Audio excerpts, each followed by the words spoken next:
Hey, it's Kim with Guide to the Good, and we continue this season for sharing. And today it's really awesome because I don't know if everybody knows, but often people ask, Guide to the Good, what is that about? And the idea came while I was studying philosophy at Memorial University. One of the classes that I took was from the esteemed Dr. Stephen Blackwood, who I'm really happy is here today. He is a great speaker and a great thinker, and he is going to share a little bit about what the good is, because when we're talking about the good, we're talking about something quite specific. Dr. Blackwood, tell us about the good.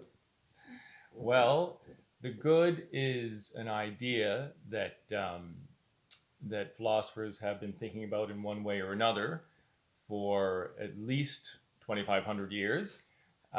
Was a major uh, point of concern for ancient Greek thinkers like Socrates and Plato and Aristotle and many others.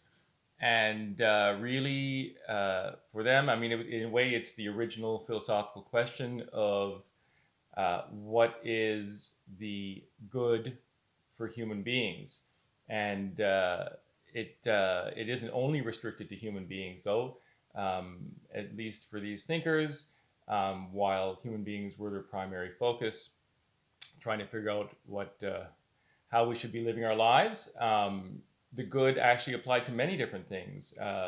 It really, maybe one sort of catch-all way of thinking about it is in terms of purpose almost. So as Newfoundlanders, we like to say, well, what's the good of that? And that's kind of an idea that the Greeks were very concerned with. So when it came to human beings, it was what was our good, what was really our nature, and how should we live to fulfill it to our highest degree. Awesome. And for our Guide to the Good purposes, we're talking about flourishing communities where we try our best in different areas, different times, different places to do things that will ultimately be good for everybody. Does that fit? Well, yeah. So the Greek oikos, and I'm pretty sure I'm pronouncing that correctly, but I often mispronounce these Greek terms. But nonetheless, it gets roughly translated as economy, but it meant household.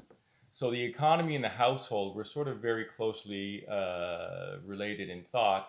And so one of the things that they were very concerned with was how we ought to live, like how we structure an economy, like how not like a household, but in a way that allows for thriving, flourishing lives for people. So you can think of an economy as kind of a household. How do we run our households to make them work the best? Well, they sort of thought that way about economy. Awesome. And we can probably stretch that, or not even stretch it really, to think when we're talking about local, what is around us. Absolutely. Yeah. Yeah. So I mean, it was how I mean, local for the Greeks was sort of, especially for these philosophers. I mean, primarily they were thinking about Athens as their household, their home, and thinking about how a society, their own particular society, should be structured to allow individual human beings to thrive. And it was kind of all local for them for the most part, Right. So that's, at least in their daily lives. yeah. Well, thank you very much, Steve, for sharing your insights with us today. Um, uh, just this photo behind us, it's meant to be a bit like Crete, but it's not actually Crete. It's Portugal Cove St. Philip's. Actually, it isn't. It's Pooch Cove. Sorry, Pooch Cove. it's Pooch Cove. Yeah. And it was done by Alex Todd, who is my sister. She's in Spain. And it's a nice stormy sea with all kinds of beautiful colors and everything going on. She was here for a little while. She was totally inspired by the beauty and the majesty of the sea, as we all are, I think. Any wrapping up words, Dr. Blackwood?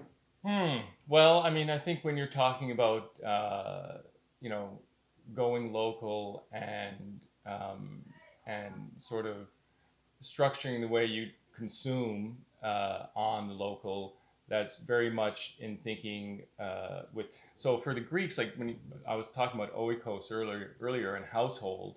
Um, so the um, the good of an individual human being was very much tied up with the good of the community. And, as Aristotle said, human beings are fundamentally social beings. And so expanding on that idea of the household to include the community, um, it was very much a well functioning community uh, was absolutely essential for well functioning, thriving individuals. So they saw the two as intimately linked, and so you can't really have one without the other, at least when you think about it in those terms. Right. And we like that. We like that a lot. Yes, we do. So thank you very much for watching. Our season of sharing series will continue with lots of more interesting things coming up.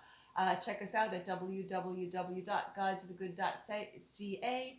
Go local, be vocal, think planet, live local. Have a great season of sharing. Thanks. I thought we were going to wear togas. We could have worn togas, but we lost the light. Bye, everybody.